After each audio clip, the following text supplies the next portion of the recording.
This is Matthew, Bob, and Noah from the Marx Brothers Council podcast. And this, at no extra cost to you, is a special Night in Casablanca bonus podcast.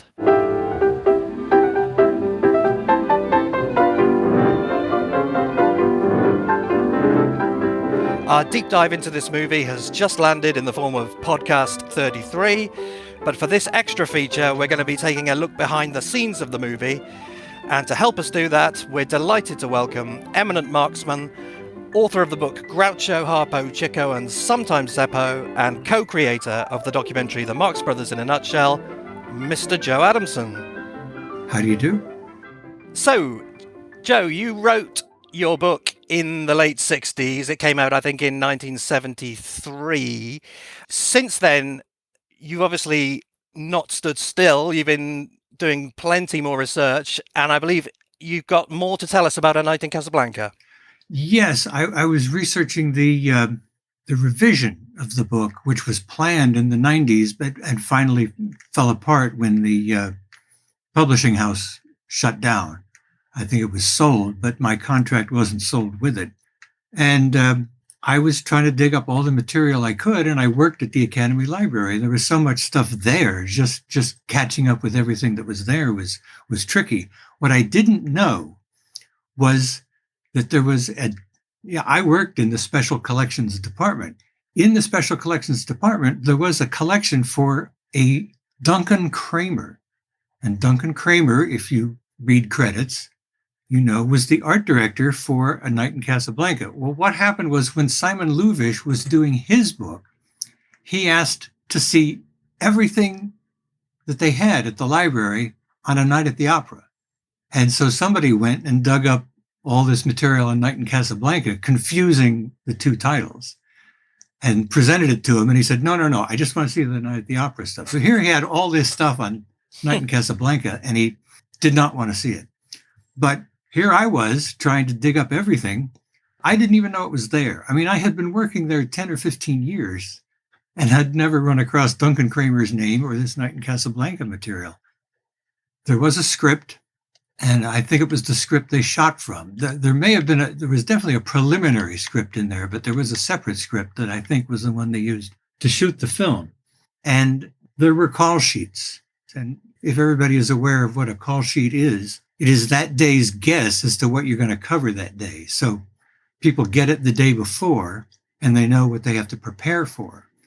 But if you look at the call sheets for Night in Casablanca, you notice, first of all, the first things they did were the hotel lobby scenes. When they finished all of those, they did the scenes in the restaurant and the casino where Harpo wins at the table and puts poker chips in his eyes, and all that stuff where they're dancing and there's a lot of extras. All of that stuff was the first things they shot. And there's a lot of scenes that are in the script that are not in the film. And then as you look at the call sheets, you see why. They were obviously behind schedule. There's a letter in Miriam's book of letters to and from Groucho, where he says, gee, we had a running of the footage. All the footage has been shot so far for Night in Casablanca. Gee, it looks pretty good. This may really be good. He's very high on the picture when he sees this footage. And then, as we know, when the picture came out, he was very unhappy with it. So what happened in between? Well, I think it took Mayo a very long time to get those good results. But now they're behind schedule. Mm-hmm. And they did a lot of cuts.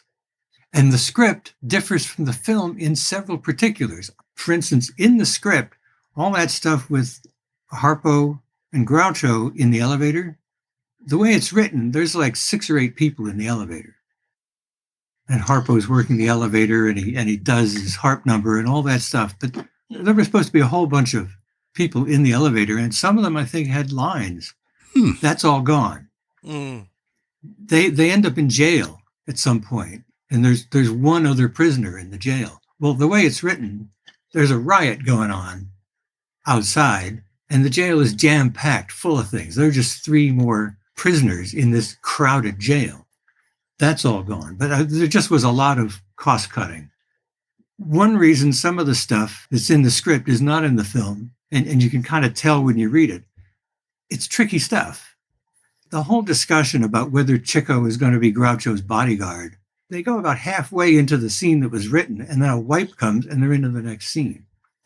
The way it was written, Groucho starts picking Chico up and slamming him against the wall and crashing him into tables and breaking furniture over his head and saying, so if you were my bodyguard, they couldn't do this to me? You know, and he smashes him into something else. And Chico says, that's right. And he says, and if you were my bodyguard, they couldn't do this to me. And he does something else. And obviously that's going to be stunt work, special effects. And there's all these difficult shots were all being squeezed to the end. Like, let's go through and let's get the stuff. We got to get these dialogue scenes shot. So the simple dialogue scenes with 2 or 3 people, those are all getting photographed. But what also is lost is the whole explanation of how Groucho, who was not supposed to be who they wanted to be the new manager of the Hotel Casablanca, well, how did he get contacted? How did he end up being the one who was called? It was a mistake. And Siegfried Riemann later says, late in the film, he says, it's all been a big boondoggle or something, a line to that effect. It's all been a horrible mistake. The mistake is never explained. In the script, it's explained.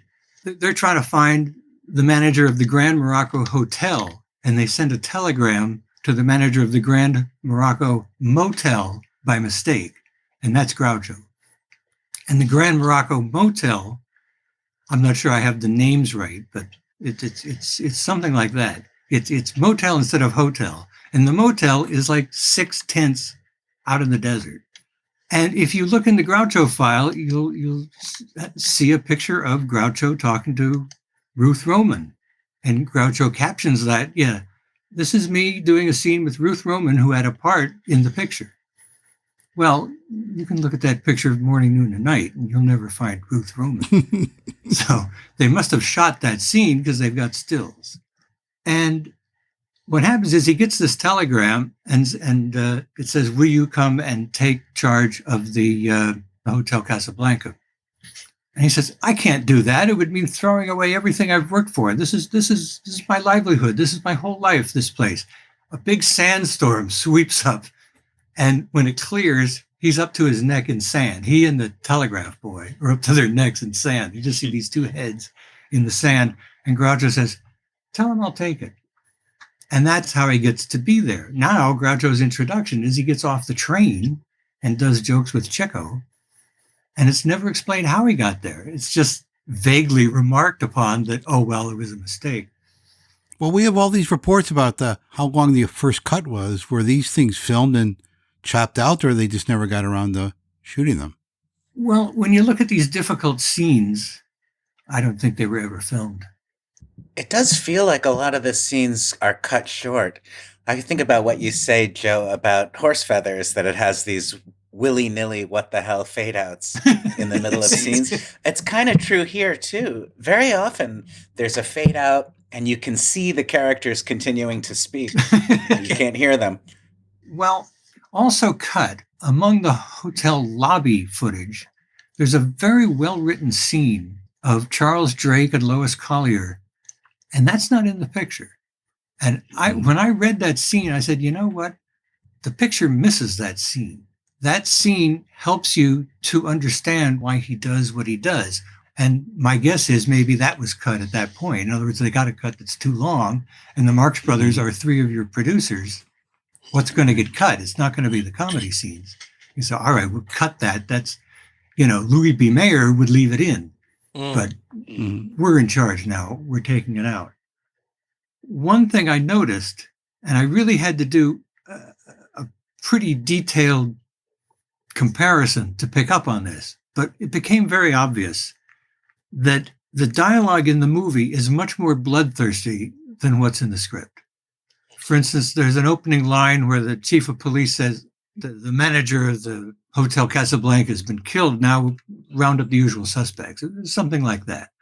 But the way it comes across in the movie is like, the manager of the Hotel Casablanca has been killed, murdered. I mean, the word murdered was not in the script, but he says it and emphasizes it very clearly. So, all throughout, I mean, in the duel scene, Harpo's duel scene, Siegfried Riemann In the movie, he's saying things like, I want to see some blood. It's just much heavier.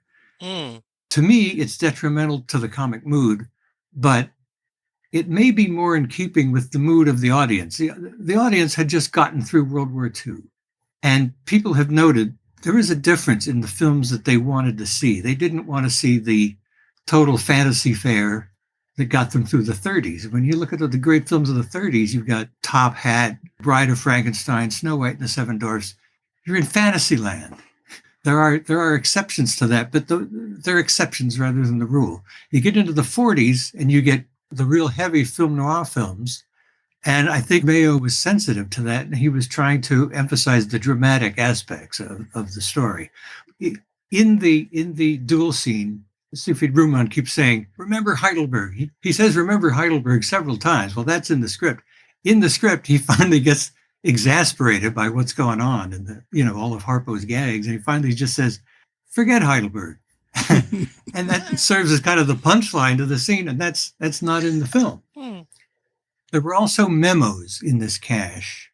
And there was a specific memo saying that they were going to cut the duel scene in half. They were going to not shoot the second half of the duel scene. And the second half of the duel scene had some tricky stuff in it that Frank Tashlin wrote that, sounds good. I was just explaining it to Patty, and she thought it sounded great. One of the bits, I'll tell you what happens, was that Kurt is sword fighting with Harpo, and he backs Harpo up into that hallway so that Harpo goes behind the doorway, and we're not seeing him. We see his sword, and we just see Kurt and the two swords going at it. And in the background is the door. In the front door to that room, there's a knock at the door. And Harpo goes and answers it. And his sword goes right on fighting, with Kurt. And it turns out that's Chico. Chico has come to help Harpo out in this thing. Oh, that's nice. And, that's not all. There were some other good bits. And maybe it was in the second half that Siegfried Riemann finally says, forget Heidelberg. But that memo has a date on it, so you can tell exactly when they decided to cut that in half. But that was a definite decision.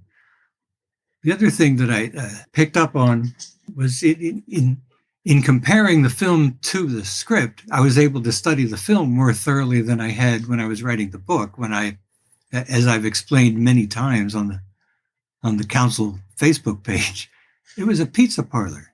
And I just would go in and buy a pizza and sit through Night in Casablanca 2 or 3 times, frantically trying to keep up with, taking notes and writing all the dialogue down, trying to keep up with all the dialogue that I wanted. And I did that twice, two separate nights. And finally, I thought, I had everything I needed. But it was not the best print. It was not the best way to see the film. And I think I was much more hard on the film when I wrote the book than I would be now.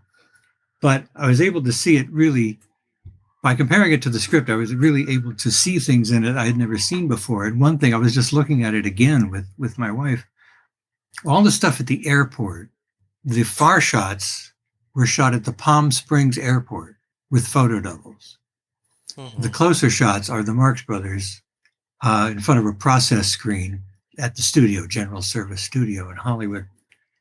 And Harpo's photo double is trying to convince you every second that he is Harpo Marx. And he's got the horn in his hand, and he's holding it, and it's visible in every damn shot that he's in. He's holding it up like this, or he's got it up where you can see it. And meanwhile, Harpo knows he's Harpo Marx. He's not doing anything. So you keep cutting from the photo double brandishing the horn like this to Harpo just, both hands totally free, and you're not sure where the horn is at all.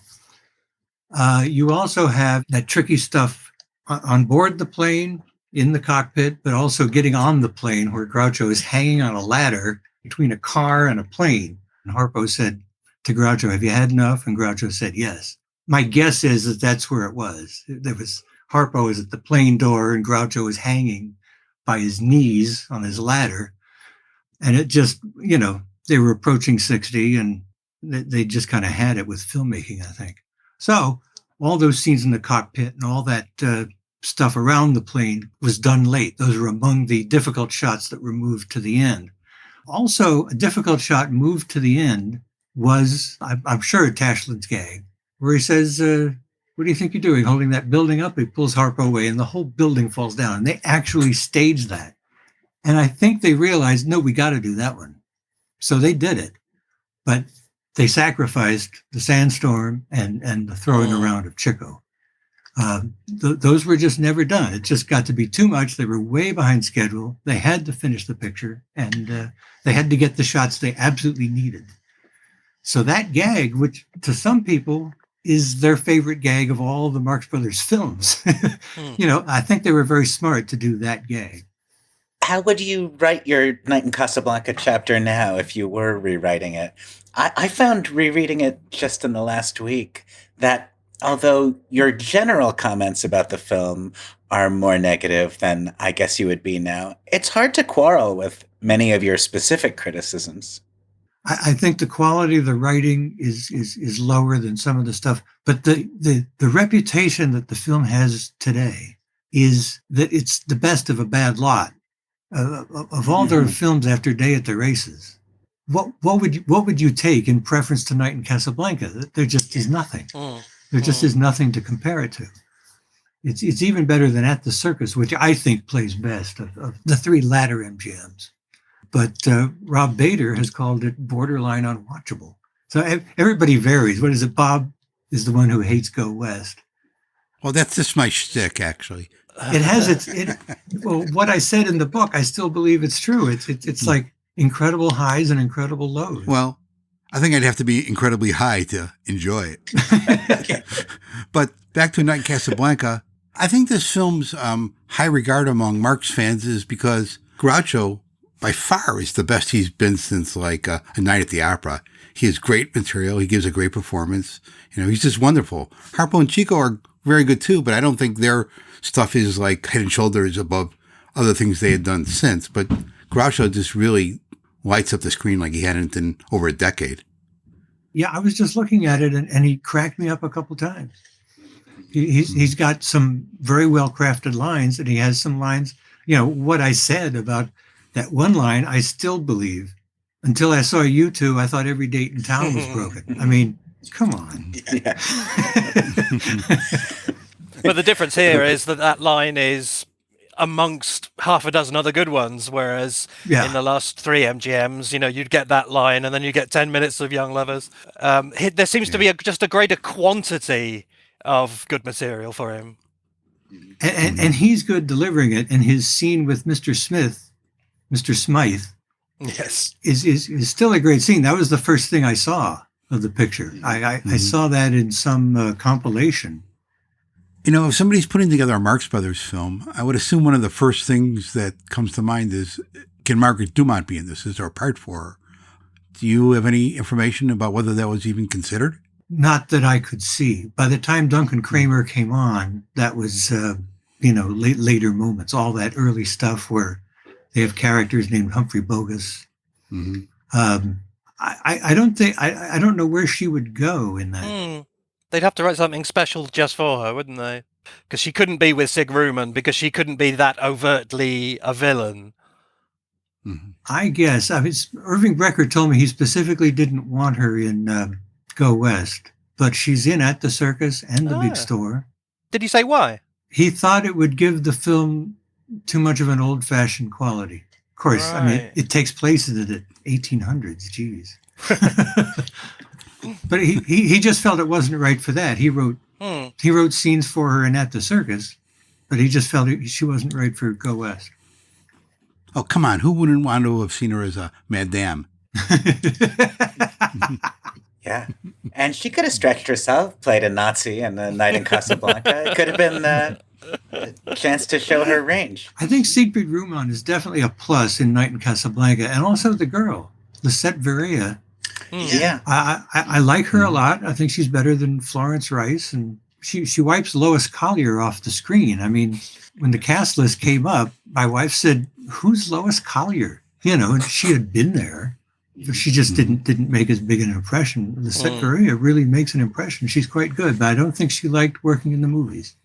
She only did one other film. So yeah, it has its pluses and minuses, but when you add it all up, it doesn't have the minuses of the MGMs, where you keep feeling that Marx Brothers have impulses in one direction and Louis B. Mayer is pulling them in another direction. Yeah. And all through At the Circus Can Go West, you feel this push and pull. And then by the time they get to the big store, the Marx Brothers have given up. And it's basically an MGM musical. So it's hard to tell, but I really think there must have been 2 scripts in that collection. Like, as I say, my notes are beyond my ability to locate right now, so I can't get too specific. But it seems to me that I saw a preliminary script. There was nothing in there for Margaret Dumont. And it was pretty much along the lines of the film they finally made. But it was preliminary, and it was so preliminary that when they were at the airport trying to get on board the plane, the way it was written, Harpo or Chico had gotten on board the plane and was trying to figure out what to do. And or they were both in there, and Chico was shouting at the straight man, what do we do? And they gave him the line. This is the way the line, verbatim, the way the line is written in the script. Have him pull back on such and such a switch. That's actually what it said in the script. Have him pull back on such and such a switch. In other words, we're writers. We haven't got time to research what you would actually do if you got in the cockpit of a plane. We'll change that when we get there, you know. Was the script any closer to being a parody of Casablanca, which there's a trace or two of that? And I even keep noticing things like the last scene taking place at an airport. And the last scene in Casablanca is one of the most famous airport sequences ever, but it never quite goes there. I think you can see hallmarks of that point in development. That's how things like that get there. That's absolutely true. And there's other things like that. Like was it Round Up the Usual Suspects becomes Round up all likely suspects. Round up the likely suspects, so you don't. Yeah, and you've got a scene at a roulette table. You know, there's a few little things that feel like they might have come from Casablanca. Well, all right, I'll tell you one thing that is definitely there. I think this was in both scripts. You know that guy who's at the bar who is hanging around, kind of creepy guy. Chico's cousin or something. He's described in the script as a Peter Lorre type. So I think it started out that way, then got developed into, okay, if we're going to have the Marx Brothers in it, we're going to do X, Y, and Z. And eventually you end up with a little bit of different film, but with seeds that, you know, the old foundation is still there. And apparently there's at least one full-length recording of one of the road tour shows. So hopefully Mr. Bader will grace us with that someday. Yeah. There are notes at the Academy of some of the Go West performances. Harpo was pulling all sorts of gags that are not in the film at all. But I mean, the notes are very, very specific as to what got laughs and what didn't, and what Harpo was doing and how the audience responded to it. And it's surprising to see this stuff and how much was not in the film. I think that in vaudeville, the Marx Brothers developed a way of working where they had to have a piece of material to start with, but they had to work with it. And they would go from city to city and add things. And we had a thing when we were doing Marx Brothers in a Nutshell. Dick Cavett said that Groucho had told him that the way they worked was to improvise and lock. Improvise and lock. In other words, fool around with the scene, figure out what was funny, figure out what got laughs, and drop anything that didn't get a laugh. And then figure, okay, we got that. And then work on the next night, work on another part of it. And I thought that should be in the film. And Richard Patterson thought, no, everybody knows that's how you improvise. I didn't think everybody knew that. And I thought that was very informative. So if I finally do my Marx Brothers book revision and the comedy book that I hope to do, which includes the Marx Brothers, I definitely want to put that in because I think that clarifies how they worked and why they were unhappy with Monkey Business, Horse Feathers, and Duck Soup, which are delightful when you watch them on television. But if you see them with an audience, you do find some of the laughs getting stepped on.